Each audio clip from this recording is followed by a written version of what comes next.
क्या आप जानते हैं, कर्ण और अर्जुन की शत्रुता केवल महाभारत कालीन ही नहीं थी, बल्कि युगों पहले ही आरंभ हो गई थी।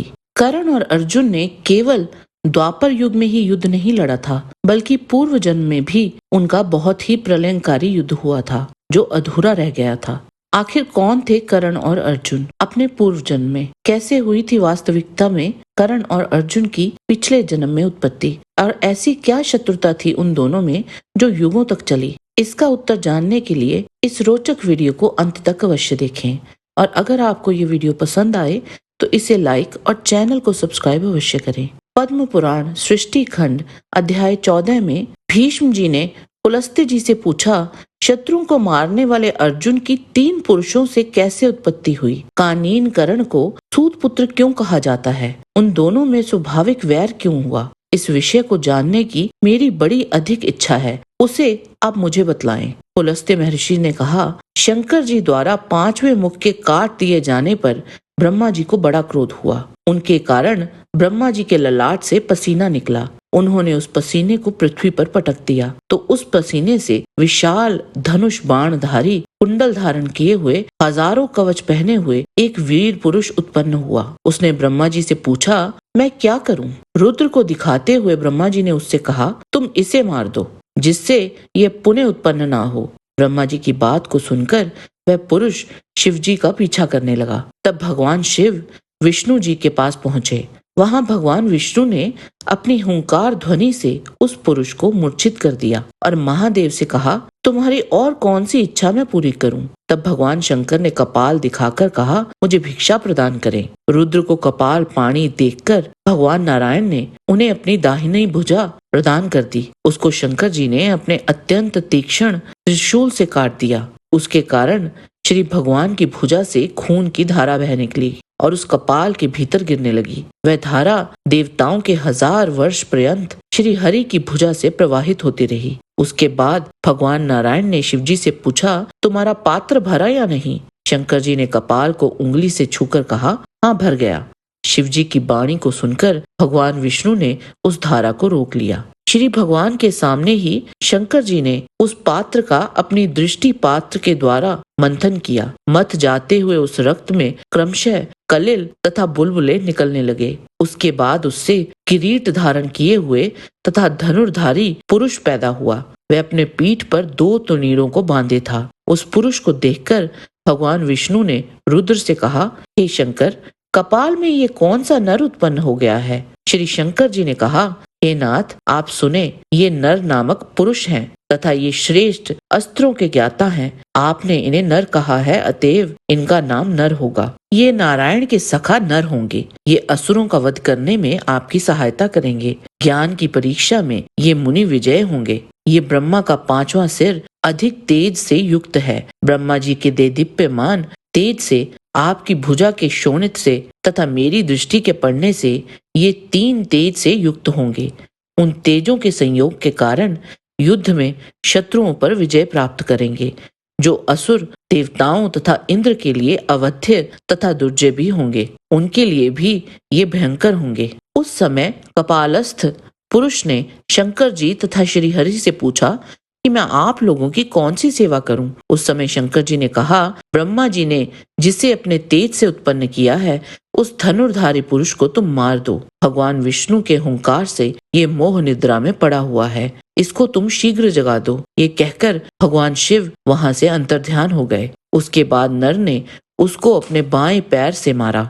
ऐसा करते ही वह महाबलवान रौद्र पुरुष उठ खड़ा हुआ। उसके बाद उन स्वेदज तथा रक्तज दोनों पुरुषों में महान युद्ध हुआ। स्वेदज वो पुरुष था जो ब्रह्मा जी के पसीने से उत्पन्न हुआ था, और रक्तज भगवान शंकर और ब्रह्मा जी के तेज तथा नारायण जी के रक्त से उत्पन्न हुआ पुरुष था। उसके बाद रक्तज पुरुष ने स्वेदज पुरुष के एक कवच को तोड़ दिया। इस तरह से परस्पर में स्वेदज तथा रक्तज पुरुषों के युद्ध करते हुए देवताओं के 2 वर्ष बीत गए। तब भगवान वासुदेव ब्रह्मा जी के धाम गए और उनसे बोले, हे ब्रह्मन, आज रक्तज ने स्वेदज पुरुष को मार दिया।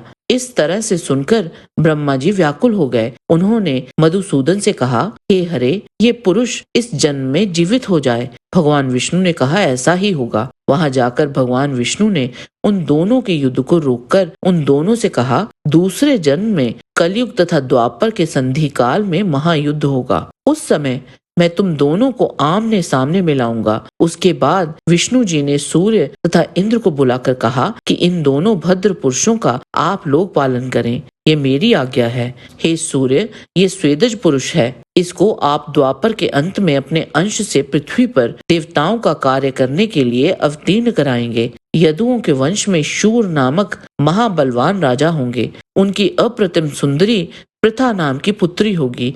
उसी के गर्भ से ये कानीन कुंती नंदन होगा। तदंतर श्री भगवान ने देवराज इंद्र से उसी प्रकार से कहा, हे इंद्र, इस रक्तज नर को मेरी कृपा से आप अपने वंश से युक्त करके भूलोक में भेजेंगे। उसके बाद इंद्र ने दुखी होकर भगवान विष्णु से कहा, इस मनवंतर के बीते हुए 24वें युग में रघुकुल के महाराज दशरथ के घर में अवतार लेके आपने रावण का वध करने के लिए तथा देवताओं को शांति प्रदान करने के लिए सीता जी का अन्वेषण करने के लिए वन में घूमते हुए अपने सूर्य पुत्र सुग्रीव का कल्याण करने के लिए मेरे पुत्र बाली का वध कर दिया। उसी दुख से दुखी मैं नर नामक पुत्र को नहीं स्वीकार करता हूँ। तब श्री भगवान ने देवराज इंद्र से कहा, पृथ्वी का भार उतारने के लिए मैं पृथ्वी पर अवतार ग्रहण करूंगा और सूर्य के पुत्र का नाश करने के लिए तथा तुम्हारे पुत्र को विजय दिलाने के लिए, कुरुकुल का नाश करने के लिए तुम्हारे पुत्र के सारथी का काम मैं करूंगा। भगवान की उस वाणी को सुनकर इंद्र प्रसन्न हो गए। उसके बाद भगवान नारायण ने ब्रह्मा जी के पास जाकर उनसे कहा, आपने इस संपूर्ण चरचरात्मक त्रैलोक्य की सृष्टि की है। आपके कार्य करने में शंकर जी और मैं, हम दोनों सहायक हैं। स्वयं सृष्टि करके आप उसका नाश नहीं करना चाहेंगे। शंभु को मारना चाहकर आपने ये निंदित काम किया है। क्रोध करके आपने स्वेदज पुरुष की सृष्टि कर दी है। अतएव इस पाप की शुद्धि के लिए आप प्रायश्चित करें। आप तीनों अग्नियों के लिए अग्निहोत्र का वहन करें। आप वृत्त कुंड में अपनी अर्चना करें, धनुष्कृति कुंड में मेरी अर्चना करें तथा चतुष्कोण कुंड में शंकर जी की आराधना ऋग, यजु तथा साम वेद के मंत्रों से करें। तपस्या के द्वारा अग्नियों को उत्पन्न करके तथा सर्वोत्कृष्ट समृद्धि को प्राप्त करके 1000 दिव्य वर्ष पर्यंत होम करके आप अग्नियों को शांत करेंगे। इस विषय में अग्निहोत्र से बढ़कर किसी भी दूसरे साधन को पवित्र नहीं बतलाया गया है। और इस प्रकार ब्रह्मा जी ने पश्चाताप किया। जय श्री कृष्ण। आज के वीडियो में इतना ही। आशा करते हैं कि आपको हमारा ये वीडियो पसंद आया होगा। कृपया इसे लाइक और शेयर अवश्य करें। किसी भी प्रकार की त्रुटि के लिए आप सबसे क्षमा याचना करते हुए आपसे निवेदन है कि प्रेम पूर्वक परमपिता परमात्मा को मन में धारण करें और बोलें, वैदिक सनातन धर्म की सदा ही जय।